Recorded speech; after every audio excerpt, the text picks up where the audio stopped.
Эзний ивэл дүүрнүү. Улаан тэнгисээс цааш аудио үйлчиллийн шинэхэн дугаар эхэлж байна.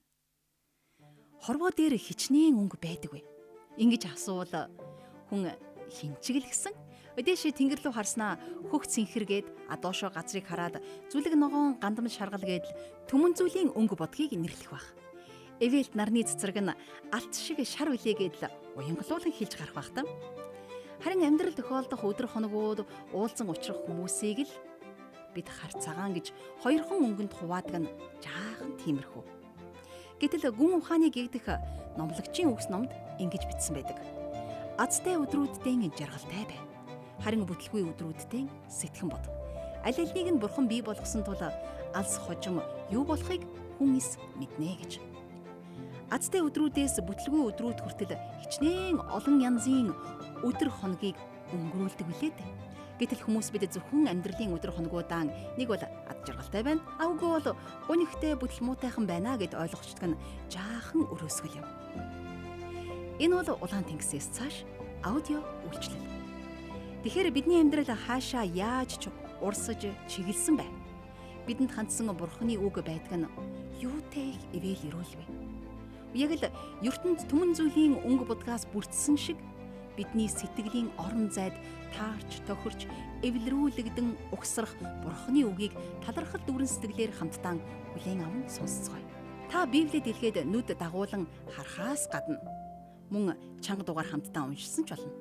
Учир нь бурханы үгийг таны нүд нь харж бас амаараа тунхаглаж байгааг чинь чихтэн сонсож байгаа учраас энэ үг гарцаагүй таны амьдралд сайн үрийг цацж байгаа юм.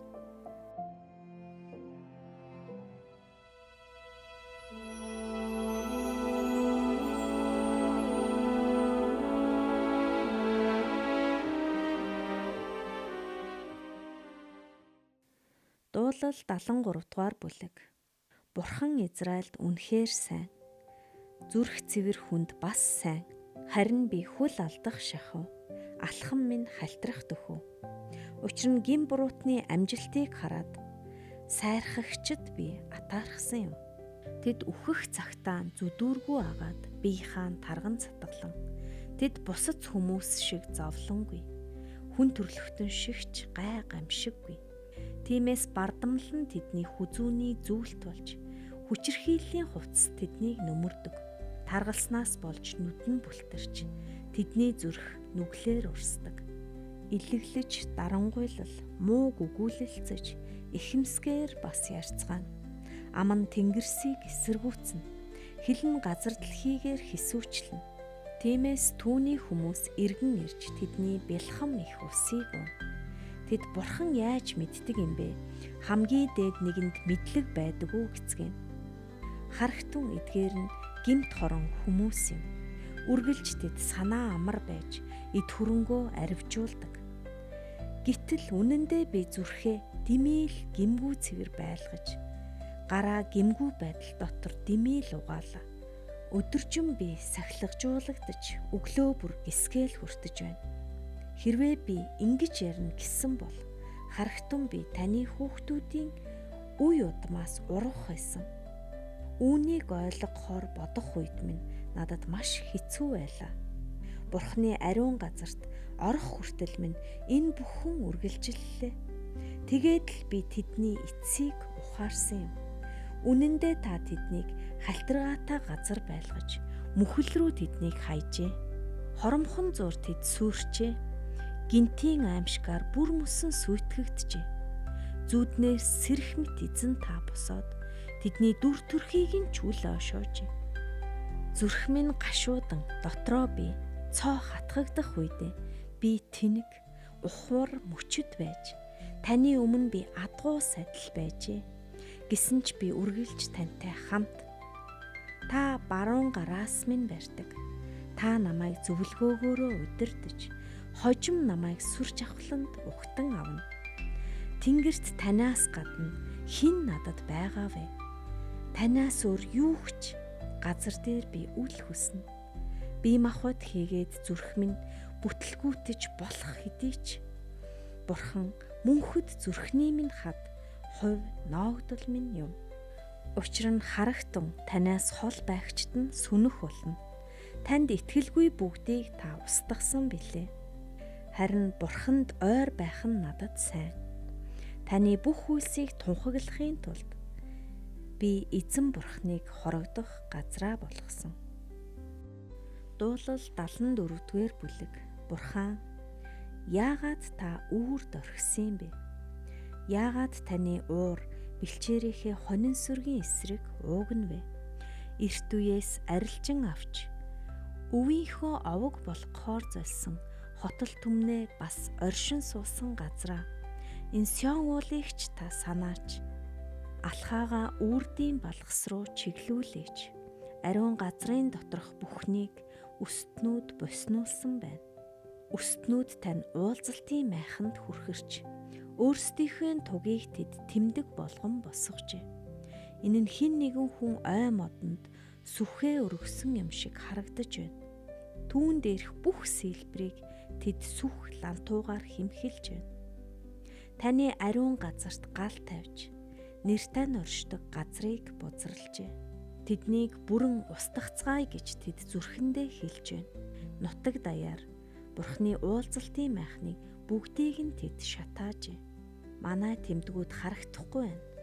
Иш үзүүлэгч ч алга бөгөөд энэ хэр удахыг мэдэх хүнч дунд маань алга. Бурхан, өстөн хэдий болтол тохуурхах вэ? Нэрийхтэн дайсан мөнхөд хараан зүхэх гэж юу? Юунд та мутраа, баруун мутраа татна вэ? Өвөр дотроосоо тэднийг устгаач. Бурхан эртнээс миний хаан бөгөөд тэрээр дэлхийн дунд авралыг гүйцэлдүүлдэг. Хүчээрээ далайг хувааж, усан доторх луунуудын толгойг та бяцалсан. Леватны толгоонуудыг та няцтарч, цүлийн амьтдад хүнс болгон өгсөн. Горих ба булгийг тасалж, хүчит урсгалуудыг та ширгээсэн. Өдөр таних, шүнж бас таних. Гэрэлтүүлэгч хийгээд нарыг та бэлтгэсэн. Дэлхийн бүх хил хязгаарыг та тогтоосон. 100 хийгээд өвлийг та буй болгосон. Эзэн дайсан хэрхэн тохуурхаж, мунхаг хүмүүс нэрийг тань үл тоомсорлон зүгснийг санаач. Тагтааныхаа амийг зэрлэг амьтдад бүү өгөөч. Зүдэрсэн нэгнийхээ амийг үрд бүү мартаач. Гэрээг эргэн хараач. Учир нь дэлхийн харанхуй газрууд нь хүчирхийлэгчийн сууцаар дүүрчээ. Хилмигдэгчийг ичгүүрээр бүү буцаагаач. Зүдрэгсэд ба гачигдагсад нэрийг тань магтаг. Бурхан, босож хэрэгээ өмгөөлөөч. Мунхаг нэгэн өдөр бүр таныг хэрхэн тохуурхаж байг санаач. Өстнүүдийнхээ дууг бүү мартаач. Таны эсрэг босгочдын чимээ шуугаан үргэлж нэмэгдсээр байна. Амен. Өнөөдөр бид хамтдаа дуулал номын 73-74-р бүлгийг хамтдаа уншиж бас сонслоо. Эзний үгийг цэвэр зүрх, тод хил аялгаугаар бидэнд дуудан сонорлуулах үйлчлэлийг хийж байгаа үйлчлэлийн ах эгч дүүстэй чин сэтгэлээсээ баяр талархлын үгийг хэлж байна. Та бүхэндээ маш их баярлалаа. Өнөөдрийн үг тайлал болсон олон санаа, шийдлэр баялаг байлаа, тийм үү? Бурхан Израильд үнэхээр сайн. Зүрх цэвэр хүнд бас сайн. Харин би хүл алдах шахав, алхам минь хальтрах дөхөв. Учир нь гин буруутын амжилтыг хараад сайрхагчдад би атаархсан юм аа. Үнэн дээр энэ чухал ойлголтын тухай өнөөдөр хүндё гэж бодлоо. Бид хүмүүсийн л нийгэмд аж төрж байгаагийнх заримдаа бусдаа атаархаж, бусдыг хараад шантрах аяддаг. Ингэхдээ харьцуулалт гэдэг дурангаар бусдын ааг, амжилт, аз жаргалыг нь өөрийнхөө хэр тааруутай жишиж бичтэй гэж бодож санааширдаг. Бусдын ололт амжилтын сайн яваа өдрүүдийг өөрийнхөө бүтэл муутай өдрүүдтэй жишиж харьцуулна гэдэг яавч таатай, тааламжтай зүйл биш. Тэр тусмаа гин буруутын амжилттай явааг хараад төрдөг бодлуудыг Асаф дуулал номынхон 73 дугаар бүлэгт ингэж өгүүлсэн байна шүү дээ. Тэгэхээр энд ганцхан Асафч биш. Үнэн дээр маш олон хүн ингэж өдөрдөг. Ойлгож ухаарахад амаргүй амьдралын үнцэг. Гэхдээ Библи Бурхны амаар бичигдсэн ариун судар учраас тэдгээр сайрхал, саашаал дунд хөлбөрч туучиж яваа хүмүүсийн аархуу, бардам замнал нь тийм ч удаан үргэлжилэхгүйг та бидэнд сануулan хэлсэн. Энд юу гэж хэлсэн бэ гэхээр үүнийг ойлгохоор бодох үед минь надад маш хэцүү байлаа. Бурхны ариун газарт орох хүртэл минь энэ бүхэн үргэлжиллээ. Тэгээд би тэдний эцсийг ухаарсан юм. Үнэн дээр та тэднийг халдиргаатай газар байлгаж мөхөл рүү тэднийг хайжээ гэж Дуулал номын 73 дугаар бүлгийн 16-аас 18 дугаар ишлэлд бичиж. Үнэн дээр тэд дөсөөлөхөд ч бэрх сүрэл мөхлийн замд дэндүү ойрхон алхаж байж болох. Сайн ч вэ, муу ч вэ, өхөн ер нь жаргалд ташуурсан үедээ гимшлийн жимийг олж харахтаа мөн л харалхан байдаг да. Амжилт, мөнгө, алдар нэргээд хүсэж хүлээж байсан эдгээр олзууд өөрийгөө хаана байгааг харахад хүндрэлтэй болгож өгдөг юм шиг. Тийм учраас мөнгөнд сохорч алдар нэрийн хойноос хит улайрсан хүмүүс гიშгэж байгаа газраа харахаас илүүтэй дээшээ бүр улам дээшээ харсаар байгаад бүдэрч унцгаадаг. Унаагүй, тэнцсэн. Амжилттай яваа үедээ л хамгийн их бодож эргцүүлэх нэг зүйл бол бүдрүүлэх саад дотор замд минь байгаа эсхийг сайтар шалгах явдал юм. Тэгэхээр өнөөдөр сонсогч танд би Хамаан гэдэг хайхтар залтай овжин бардам хормоо санаатай хүний түүхийг хуваалцъя. Энэ нөхрийн түүх Библийн Эстер гэдэг 10 бүлэгтэй номд гардаг болохоор эрхэм сонсогч та сайн уншигч болж заавал бүтэн уншаарай. Хамидатагийн хүү Хамааныг Ахашвирош хаан өргөмжлөн дэвшүүлж түүний суудлыг хамт буй түшмдээс нь дээгүүр тогтов. Харин түүний тухайд инхүү зарлагдсан тул хааны гулдан хаалганы дэрэгдэх хааны бүх түшмэд Хамаанд сүхрэн мэхийдэг байлаа. Эстер номын 3 дугаар бүлгийн эхний ишлэлдээс эхэлсэн Хамаан гэдэг энэ нэр ямар зусар зулгуузантай өөрөөсөө хүч мөхс хүмүүст яасан ч их ойвргон дээрэнгүү ханддаг байсан. Цаашлаад бүр өөрийг нь хүндлэн мэдлээгүй хүнд уур омгонд шатаж бүхлбүтэн арт түмэн үндэстэн яснаар нь хуйгаар нь хоморлон устгах тухай хормоо санаа өвөрлөж байсан хомхой сэтгэлтэй нэг юм. Тэгээд Эстер номын 9 дугаар бүлэгт ингэж бичсэн байна. Бүх юудэчүүдийн дайсан агааг хүн Хамидатагийн хүү Хамаан нь юудэчүүдийг хүүс тэмтэрхээр төлөвлөн тэднийг устгаж хүүс тэмтэрхээр пүүр буюу шавг орхин шодсон бэлээ. Гэвч энэ нь хаанд мэдэгдэхэд тэрээр юудэчүүдийн эсрэг Хамааны санаачилсан хормоо төлөвлөгөөг өөрийнх нь толгой дээр буулгаж түүний хөвгүүдтэй хамт дүүжлүүрт дүүжлэх ёстой гэсэн загтлаар тушаасан юм. Монголчууд юу гэдэг вүлээ? Өөдөө шидсэн чулуу өөрийн толгой дээр гэж. Өөр хин нэгэн зориулсан дүүжлүр эцэстээ өөрийнх нь амийг авч одно гэдэг аимшигтэй хорон санааны уршигт үр дагавар л энэ юм. Библиэс бид зөвхөн итгэлийн баатруудын тухай, тэдний даруй сэтгэл дөлөөн зангийн тухай уншиж суралцахаас гадна муу тал гэгдэж болох энэмэтийн нөхдийн балагт үг хэл үйл хөдлөлөөс нь гэсэн суралцах хэрэгтэй. Тийм болохоор эргэн тойрондоо байгаа танихгүй Хамаан мэтийн нөхдөд битгий хорсон зэвүүцэж атаархаарай. Төгсгөл нь ямар байхыг та бид сая хамтдаа харчихлаа шүү дээ. Харин ч үр өвдөн хөөрхилтэй төгсгөлөөр хүний амьдралаа дуусгаж байгаа болохоор юун атаархал. Харин ч өрөвдөх сэтгэлээр залбирч авмаар бодогдож байгаа үсттэй. Бидний амьдрал төлөвлөсөн Бурхны үйлс төлөвлөгөөнд хязгаар байхгүй юм аа. Тэр хэмжээ хязгаарт баригдаж, амьдралд сайныг төлөвлөж, тоотой хитгэн үг нь хязгаартаа тулахаараа зогсчихдог. Эсвэл дуусаж унтардаг юм биш. Бурхан бол хязгааргүй оршигч, үйлдэгч бас бүтээгч нэг юм аа.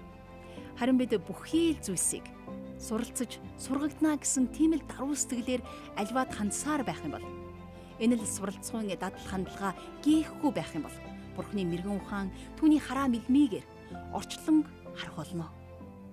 Альва өнгөрөх юмсыг өнгөрүүлж бас ууч зөөлөн сэтгэлээр бусдад ч бас өөртөө хандаж сурах юм. Үр зөөлөн сэтгэлд атаархал, аархуу аяг зангийн сүудэрч тусах боломжгүй юм. Энэ хүрээд өнөөдрийн дугаар маань өндөрлөж байна. Хэсэг хором өөрсдийгөө залбиралд зориулцгаая. Бурхан, өдөр таних, шүнж бас таних, гэрэлтүүлэгч хийгээд нарыг та бэлтгэсэн. Дэлхийн бүх хил хязгаарыг та тогтоосон юм аа. Зун хийгээд өвлийг та бий болгосон юм аа. Танд бүх алдар магтаал нь орших болтугай. Тагтааныхаа амийг зэрлэг амьтдад бүү өгөөч. Зүдэрсэн нэгнийхээ амийг үрд бүү мартаач. Эзэн. Бид танд яг одоо Толгой доторх бүхий л хүнд дарамттай бодлуудаа, мөрөн дээрх хүчир ачаануудаа өргөж байна. Үргэлж өөрийнхөө аль мууг бусдын сайн сайхантай харьцуулан жишиж, тэдэнд атаархах сэтгэлээр өөлчлөн шүүмжилж, эсвэл өөрийгөө нурааж итгэлэн буснуулах үг үйлдэлийг гаргаж байсан бол Бурхан минь, та биднийг уучлан өршөөгөөд, харин ч та биднийг засаж, залруулж өгөөч гэж бид гуйж байна. Таны бидэнд өгдөг өгөөмөр үг, үнэхэрийн сэтгэлдээж зурагдаж бодоогүй сайн сайхны төлөвлөгөө бүрийн төлөө танд алдар магтаал талархлыг өгж, бидний их эзэн Есүс Христийн нэрээр гуйж байна. Амен.